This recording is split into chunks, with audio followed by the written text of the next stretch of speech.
Hello friends, today we are going to study about otosclerosis है त otosclerosis को बारेमा हामीले आज पढ्छौं।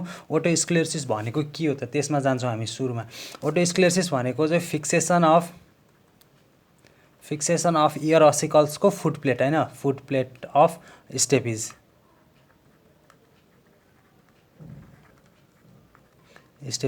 के हुन्छ त भन्दाखेरि जुन हाम्रो स्टेपिज छ नि, हो स्टेपिज चाहिँ स्टेपिज को फुट प्लेट जहाँ छ हो यहाँनिर चाहिँ ओसिफाई भएर चाहिँ यो फिक्स्ड भएको हुन्छ कि यसैलाई हामीले भन्छौं ओटोस्क्लेरोसिस है त। यो ओटोस्क्लेरोसिस किन फिक्स हुन्छ भन्देखि यो जहाँ बसेको हुन्छ नि यो फुट प्लेट हो, यो फुट प्लेट बसेको ठाउँलाई ओभल विन्डो भन्छौं हैन हामीले।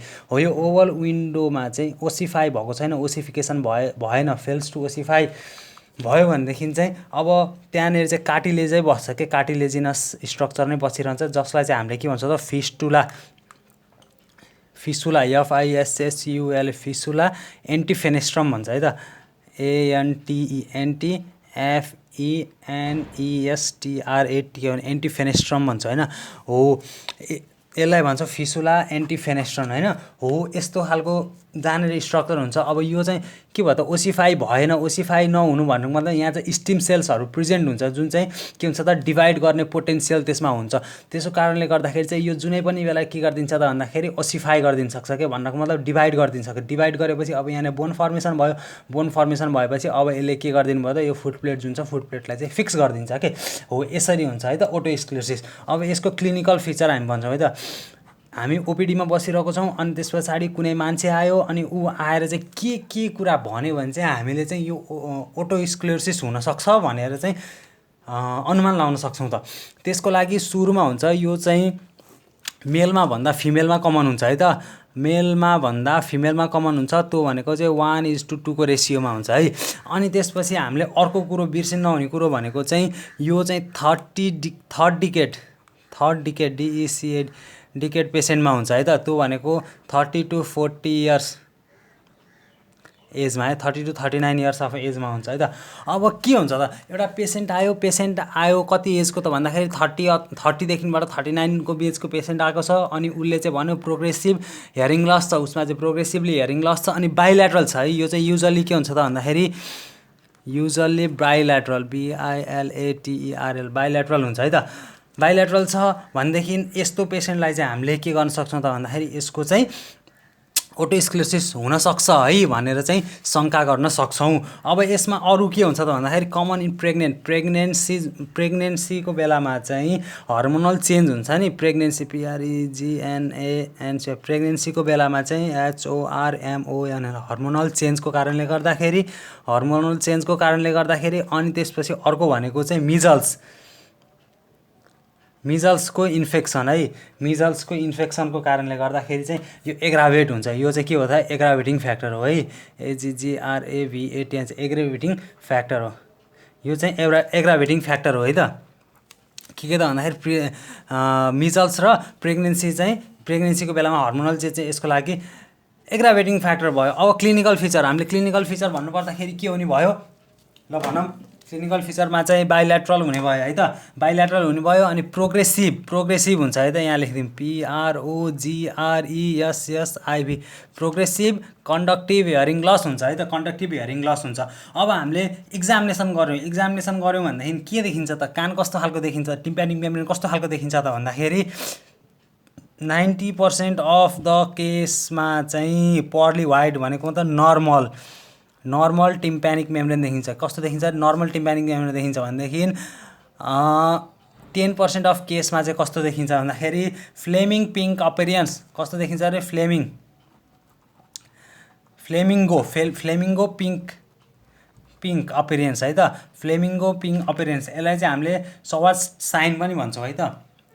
फ्लेमिङ्गो पिङ्क अपीयरेन्स देखिन्छ। यो चाहिँ कतिमा भन्दाखेरि 10% केसेसमा, यो चाहिँ कति पर्सेन्टमा भन्दाखेरि 90% अफ द। किन भन्दाखेरि यो चाहिँ फ्लेमिङ्गो पिङ्क अपीयरेन्स देखिने भनेको चाहिँ एक्टिभ स्टेज अफ ओटोस्क्लेरोसिस छ भने, त्यो भनेको मतलब एक्टिभली यो चाहिँ डिभिजन जुन गरिरहेको थियो यो डिभिजन गरिरहेको बेलामा पर्यो भनेदेखि चाहिँ कस्तो देखिन्छ त भन्दाखेरि पिङ्क कलरको देखिन्छ है, फ्लेमिङ्गो पिङ्क कलरको देखिन्छ। अरु बेलामा चाहिँ नर्मल देखिन्छ। किन त एक्टिभ स्टेजको बेलामा चाहिँ यहाँ ब्लड सप्लाईहरु धेरै भइरहेको हुन्छ नि त, ब्लड सप्लाईहरु धेरै भएको कारणले गर्दाखेरि त्यो चाहिँ पिङ्क देखिने हो कि टिम्प्यानिक मेम्ब्रेन पनि पिङ्क देखिन्छ है। ल अब हामीले गर्छौँ। अब यति भइसकेपछि बाइल्याटरल छ, प्रोग्रेसिभ छ, अनि त्यसपछि अझै झन् प्रेग्नेन्सी छ, अनि त्यसपछि अर्को एउटा छुटाउनु हुने कुरो भनेको चाहिँ history of same otosclerosis, history of ओटिओएससिएल ओटोस्क्लेरोसिस इन मदर है, एमओटिएचआर मदरमा चाहिँ ओटोस्क्लेरोसिस भएको हिस्ट्री छ भनेदेखि पनि हामीले चाहिँ यो गेस गर्न सक्छौँ कि यो ओटोस्क्लेरोसिस नै हो, किनभनेदेखि यो अटोजोमल डोमिनेन्ट हुन्छ है त। ल ठिक छ। अब त्यसपछि हामीले ट्युनिङ फर्क टेस्ट गऱ्यौँ। के अरे ट्युनिङ फर्क टेस्ट गऱ्यौँ। ट्युनिङ फर्क टेस्टमा के देखिन्छ त? ट्युनिङ फर्क टेस्ट गर्दाखेरि सुरुमा हामीले रिनिज टेस्ट गऱ्यौँ। रिनिज टेस्ट गर्दाखेरि के देखिन्छ त? Bone conduction is greater than air conduction देखिन्छ। त्यो भनेको मतलब रिनिज टेस्ट नेगेटिभ भयो। बोन कन्डक्सन धेरै हुनु भनेको के हो त भन्दाखेरि कन्डक्टिभ हियरिङ लस हो। ठिक छ, यो ठिक भयो है त। अब त्यसपछि वेबर्स टेस्ट गर्छौँ हामीले। वेबर्स टेस्टमा चाहिँ के हुन्छ त भन्दाखेरि कन्डक्टिभ हियरिङ लस हो नि त यो। हो भनेपछि यसमा चाहिँ ल्याटरलाइज टुवार्ड्स द वर्स्ट इयर, जुन इयरमा चाहिँ समस्या आएको छ त्यही इयरपट्टि के हुन्छ त ल्याटरलाइज हुन्छ, ल्याटरलाइज टु द वर्स्ट इयर हुन्छ है त। अब त्यस पछाडि अर्को छ एब्सोल्युट बोन कन्डक्सन, यो एलएटी ल्याटरलाइज टु वर्स्ट इयर। ल अब त्यसपछि वेबर्स टेस्ट भयो। अब एब्सोल्युट बोन कन्डक्सन टेस्टमा के हुन्छ? एब्सोल्युट बोन कन्डक्सन टेस्टमा त यो चाहिँ सेन्सर न्युरल हियरिङ लसको लागि गरिने हो स्पेसल्ली। अब यो चाहिँ के हुन्छ त नर्मल देखिन्छ, यो चाहिँ नर्मल देखिन्छ। नर्मल त्यो भनेको सेम एज इक्जामिनर, किनभने यसमा कन्डक्टिभ हियरिङ लसको बेलामा यो हुँदैन नि त है त, किनभने दुइटै कान थुनिदिएको हुन्छ, त्यसपछि त कन्डक्टिभ हियरिङ गराएरै गर्ने हो यो होइन। अब त्यसपछि अर्को छ सबएक टेस्ट, SCHWABACH होइन, सबएक टेस्टमा चाहिँ के गरिन्छ त? सबएक टेस्टमा चाहिँ हामीले के गरिन्छ त? यो एब्सोल्युट बोन कन्डक्सन टेस्ट जस्तै हो, तर कान चाहिँ थुन्या हुँदैनौँ भनिसकेपछि लङ्गर देन द इक्जामिनर होइन। त्यो भनेको मतलब लेनदेन हुन्छ है त, लेनदेन भएको हुन्छ है त। यो सबएक टेस्टहरूको बारेमा यदि आउँदैन भनेदेखि चाहिँ पछि एउटा बनाउला, यो ट्युनिङ फर्क टेस्टको सबैको चाहिँ एउटा भिडियो बनाएर अपलोड गर्नुपर्छ। अर्को छ गेलेज टेस्ट नेगेटिभ हुन्छ है। गेलेज टेस्ट नेगेटिभ भनेको के हो भनेदेखि प्रेसर चेन्ज गर्दाखेरि चाहिँ कानमा प्रेसर दिइन्छ कि, प्रेसर दिएर चाहिँ अनिखेर डिफ्रेन्ट प्रेसरमा चाहिँ हियरिङ इम्प्रुभ हुन्छ अथवा डिक्रिज हुन्छ कि हुँदैन भनेर चाहिँ हामीले हेर्छौँ। यसमा चाहिँ प्रेसरको रोलै हुँदैन, त्यो भएर गेलेज टेस्ट नेगेटिभ भयो है त। अब प्योर टोन अडियोमेट्री, यो चाहिँ इम्पोर्टेन्ट छ है त। प्योर टोन अडियोमेट्रीमा के देखिन्छ? एबी ग्याप देखिन्छ, एयर कन्डक्सन र बोन कन्डक्सनको कर्वमा चाहिँ ग्याप देखिन्छ है त, एबी ग्याप देखिन्छ। अनि त्यसपछि एबी ग्याप हुनलाई कति हुनुपर्छ त भन्दाखेरि 10 to 20 डेसिबल चाहिँ डिफरेन्स हुनुपर्छ है त एबी ग्याप हुनको लागि। अनि यसमा अर्को देखिने भने चाहिँ काहार्ट नोज देखिन्छ है त, काहार्ट नोज देखिन्छ है। काहार्ट नोज भनेको चाहिँ 2000 काहार्ट CAHART काहार्ट नोज NOTCH के हो भनेर म अहिले देखाउँछु है त, यहाँ बुक छ मसँग। काहार्ट नोज चाहिँ कतिमा देखिन्छ त भन्दाखेरि 2000मा चाहिँ डिप देखिन्छ है त, 2000 हर्जमा चाहिँ के भन्छ डिप देखिन्छ है त। यहाँ छ हाम्रो ओटोस्क्लेरोसिसको यहाँनिर यहाँ हेरौँ है त। यो नर्मल बोन कन्डक्सन भयो, यो बोन कन्डक्सनको चाहिँ ठ्याक्कसँगले यो 2000मा चाहिँ ठ्याक्कै डिप भएको हुन्छ। यो डिप चाहिँ कस्तो हुन्छ भन्दाखेरि विदिन द लिमिट हुन्छ है, यो लाइनभन्दा चाहिँ माथि नै हुन्छ। अब एयर बोन ग्याप हुन्छ, यो एयर कन्डक्सनको भयो, यो बोन कन्डक्सनको भयो। बोन कन्डक्सनमा चाहिँ ग्याप देखिने है, बोन कन्डक्सनमा चाहिँ ग्याप देखिन्छ, एयर कन्डक्सनमा ग्याप यो नोच देखिन्छ होइन, डिप देखिन्छ। यसमा चाहिँ देखिँदैन है त, एयर कन्डक्सनमा देखिने चाहिँ होइन है त। कन्डक्टिभ हियरिङ लस तल भइहाल्यो। अनि चाहिँ यो बोन कन्डक्सन चाहिँ नर्मलै भएको हुन्छ, तर 2000मा चाहिँ डिप हुन्छ है त, डिप। यसलाई भन्छौँ हामीले काहार्ट नोज भन्छौँ है त। अब अर्को मेन इम्पोर्टेन्ट भनेको चाहिँ टिम्प्यानोमेट्री हुन्छ। यसमा TYMPANOMETRY टिम्प्यानोमेट्रीमा चाहिँ एएस टाइप अफ कर्भ देखिन्छ है त, एएस कर्भ देखिन्छ। एएस कर्भ भनेको चाहिँ कस्तो खालको हुन्छ त? यसको कम्प्लायन्स घटेको हुन्छ है त, कम्प्लायन्स घटेको हुन्छ है त। यहाँ नर्मल चाहिँ भनेको यहाँ माथिसम्म हुन्छ भनेदेखि 0.5 देखिबाट 1.5 सम्म नर्मल हुन्छ भनेदेखि त्योभन्दा तल हुन्छ भनेको मतलब कम्प्लायन्स चाहिँ यसको घटेको हुन्छ है त, कम्प्लायन्स घटेको हुन्छ टिम्प्यानोमेट्रीमा। अनि त्यसपछि अर्को भनेको स्टेपेडियल रिफ्लेक्स। स्टेपेडियल रिफ्लेक्स। स्टेपेडियल रिफ्लेक्स के हुन्छ? स्टेपेडियल रिफ्लेक्स भनेको चाहिँ हामीले चाहिँ 70 डेसिबलको साउन्ड दिँदाखेरि चाहिँ स्टेपेडियस मसल चाहिँ कन्ट्र्याक्ट भएर हुने खालको त रिफ्लेक्स भयो नि। अब 70 डेसिबलको साउन्ड दिँदाखेरि यो कान त उसको कन्डक्टिभ हियरिङ लस भएको छ भन्दाखेरि हामीले 70 डेसिबलको साउन्ड दिँदाखेरि एक्चुअल्ली चाहिँ भित्र 70 डेसिबल पुगेको हुँदैन। त्यो हुनाले गर्दाखेरि स्टेपेडियल रिफ्लेक्स चाहिँ एब्सेन्ट हुन्छ है त। स्टेपेडियल रिफ्लेक्स के हुन्छ अरे? एब्सेन्ट हुन्छ। अब यसको हामी म्यानेजमेन्टतिर जान्छौँ है त। म्यानेजमेन्टको लागि चाहिँ यसको युजली हामीले गर्ने भनेको चाहिँ सर्जिकल म्यानेजमेन्ट हुन्छ है, SURGICL सर्जिकल म्यानेजमेन्ट हुन्छ। सर्जिकल म्यानेजमेन्ट दुई खालको हुन्छ होइन। एउटा भनेको स्टेपेडेक्टोमी, STOM स्टेपेडेक्टोमी हुन्छ। अर्को हुन्छ स्टेपेडोटोमी।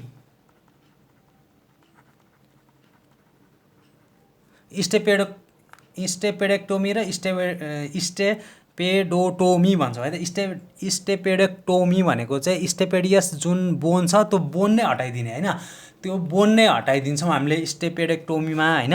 अनि स्टेपेडोटोमीमा चाहिँ बोन पुरै हटाउँदैनौँ, बोनको सुप्रा स्ट्रक्चरदेखि लिएर जस फुट प्लेट मात्रै छोडेर फुट प्लेट छोडिदिन्छौँ, बाँकी हटाउँछौँ। यसमा चाहिँ सबै हटाइदिन्छौँ है त, सबै नै हटाइदिन्छौँ।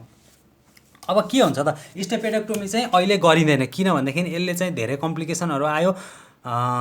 त्यो हुनाले गर्दाखेरि चाहिँ यो हामीले अहिले गर्दैनौँ। अहिले गर्ने भनेको स्टेपेडोटोमी। यसमा चाहिँ के हुन्छ भन्दाखेरि फुट प्लेटलाई चाहिँ राख्ने, बाँकी स्टेपिजको बाँकी पार्टलाई चाहिँ हटाइदिने, अनि हटाइदिएर एउटा प्रोस्थेसिस हुन्छ के, प्रोस्थेसिस हो, प्रोस्थेसिस राखिदिन्छौँ।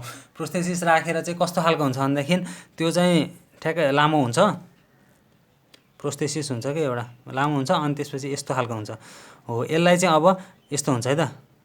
यसलाई चाहिँ के गरिन्छ भन्दाखेरि इन्कससँग एउटा इन्डलाई चाहिँ इन्कससँग अनि एउटा चाहिँ भनेदेखि यो फुट प्लेटमा अलिकति गोलो दुलो बनाएर चाहिँ अनिखेरि यहाँनिर फिक्स गरिदिन्छौँ, जसले चाहिँ अब स्टेपेडियसको काम गर्ने भयो है त।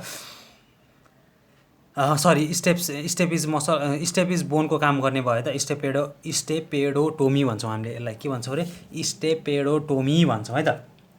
अब ककसमा यो गर्न मिल्दैन भनेको मतलब यसको चाहिँ कन्ट्राइन्डिकेसन है त। कन्ट्राइन्डिकेसन भनेको चाहिँ if you have only one hearing year, एउटा मात्रै कान छ जुन चाहिँ सुन्नेवाला छ भनेदेखि त्यसमा हामीले गर्दैनौँ, किनभने यसको कम्प्लिकेसनहरू धेरै हुन्छ। यसको कम्प्लिकेसनमा चाहिँ त्यो इयर नै ड्यामेज हुनसक्ने, मतलब त्यो इयरले अब कामै गर्न छोड्ने, यता कक्लियर ड्यामेजहरू यिनीहरू हुनसक्छ। त्यो हुनाले गर्दाखेरि चाहिँ यो चाहिँ if patient has only one hearing year छ भनेदेखि हामीले यो गर्दैनौँ। अनि त्यसपछि अर्को हुन्छ है त, if only one hearing, HERING hearing, EAR year है त, एउटा मात्रै हियरिङ इयर छ। अर्को भनेको मिनियर्स डिजिजमा गर्दैनौँ है त हामीले यो। अनि त्यसपछि अर्को के हुन्छ भनेदेखि अर्को अब यो भयो होइन। अनि त्यसपछि पेसेन्ट रिफ्युजल, पेसेन्टले नै अब म गर्दिनँ भनिदिन सक्छ नि त हो, त्यो हुनसक्छ है त कम्प्लिकेसनमा चाहिँ। अब त्यसपछि अर्को भनेको प्रेग्नेन्सीको बेलामा हामीले गर्न मिल्दैन, किनभने त्यो एक्टिभ स्टेज हुन्छ। अनि त्यसपछि एक्टिभ स्टेज अफ डिभिजन जुन भनेको थिएँ मैले अघि नै यहाँनिर, यो डिभाइड भइरहेको बेलामा चाहिँ हामीले गर्दैनौँ है त। यो सुरुमा चाहिँ ठिक हुन्छ, डिभाइड हुन बन्द हुन्छ, अनि त्यसपछि मात्रै गर्ने after the completion of the active stage. अथवा यो एक्टिभ स्टेजलाई चाहिँ छिटो सक्नको लागि हामीले सोडियम फ्लोराइड दिन्छौँ है त।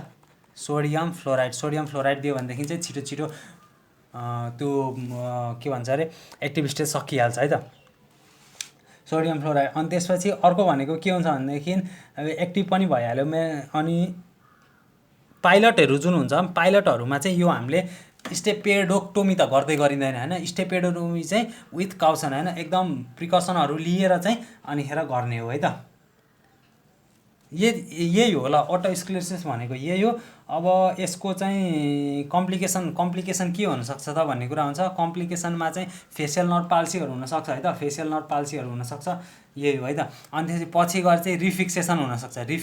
यो यदि रिफिक्सेसन हुनसक्छ, यो जुन टिप छ यो टिप चाहिँ फेरि असिफाई भइदिन सक्छ। ओके, केही कन्फ्युजन छ भनेदेखि सोध्नु होला है त। Thank you.